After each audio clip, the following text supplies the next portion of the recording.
আমার প্রশ্ন, আমি জানতে চাই, কোরআন তুমি রমজানে দিনের বেলা নাজিল হয়েছ, রাত্রে নাজিল হয়েছ? কোরআন কারীম বলে, শোনো আমি কখন নাজিল হয়েছি।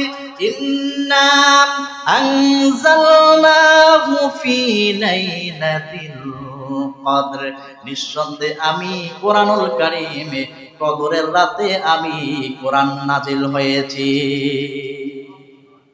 এখন যদি আপনি প্রশ্ন করেন, কোরআন বুঝতে পারলাম রমজানে নাজিল হওয়ার কারণে এই রমজানের দাম বেড়েছে, যেই রাতে তুমি কোরআন নাজিল হয়েছে ওই রাতের সম্মান কেমন, ওই রাতের ইজ্জত কেমন, রাতের আজমত কেমন, কোরআন বলে শোনো ওই রাতের ফজিলত কেমন। কোরআন নিজেই বলে, লাইলাতুল কদরি খায়রুম মিন আলফি শাহর, আমি ওয়াদা দিলাম আল্লাহ, আমি আল্লাহ রাব্বুল আলামিন ওয়াদা করলাম, কেউ যদি 1000 মাস ইবাদত করলে তার আমলনামায় যে পরিমাণ সওয়াব লেখা হবে, আমি আল্লাহ বললাম যে রাতে আমি আল্লাহ কোরআন নাজিল করেছি, ওই এক রাত যদি কি ইবাদত করতে পারে, আমি আল্লাহ ঘোষণা দিলাম তার আমলনামায় ওই পরিমাণ সওয়াব লিখে দিব।